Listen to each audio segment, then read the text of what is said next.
Hello and welcome back to the channel. Apologies for this late film. So basically we're doing a film today in the World Championship road race, Nils Eekhoff's Disqualification. Obviously there's a few films already out about this, but you know, I just want it covered from a majority angles. We're part of my background, we're being involved in having to look at objective evidence, etc. In specific job roles that I've done and situations I've been in. And also having a cycling background as well. I think it's going to be interesting to look at this. So Nils, obviously 128 kilometres to go. He was involved in a crash, not quite sure the reason for the crash yet, but he dislocated his right shoulder, he was held up, his bike was damaged, to get various things done with his bike, some shoulder manipulation. He probably lost between 2 to 3 minutes, you know, a bit of carnage, weather conditions weren't good. He then used the vehicles in a slipstreaming tactic, catapulting his way up from car to car to car, overtaking riders that had been shelled or that had already left, that had been caught up in the incident.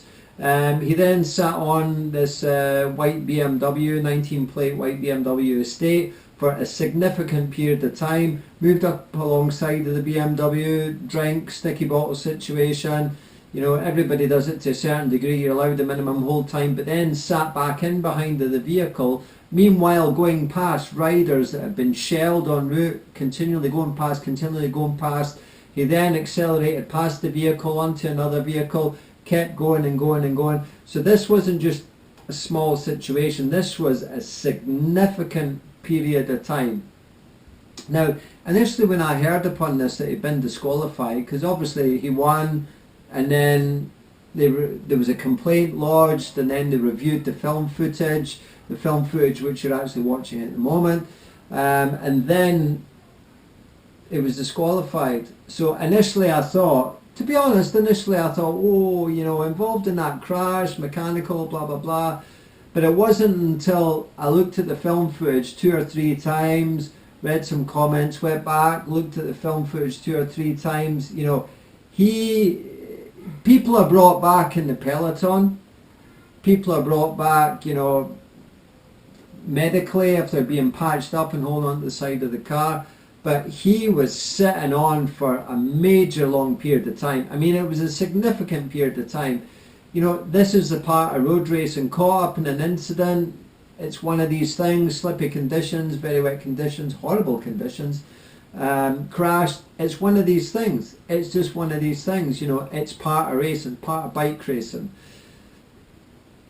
Initially, do I think he should have been disqualified? Initially I thought, oh, that's a bit over the top. But as I've already commented, after reviewing this film footage, yeah, I think the disqualification is justified. I mean, the length of time he sat on the vehicle, catapulted himself in front, you know, it was a ridiculous length of time. It was, you know, it was crazy.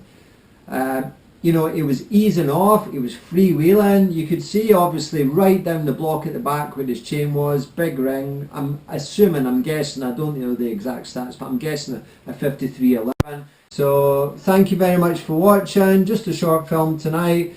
Stay tuned for some more, and I'll update you on my training and obviously getting the mighty giant Trinity time trial bike cleaned up, ready for it to be put away for the end of the season, and then on with the winter training. Alright, thank you, see you later, bye bye.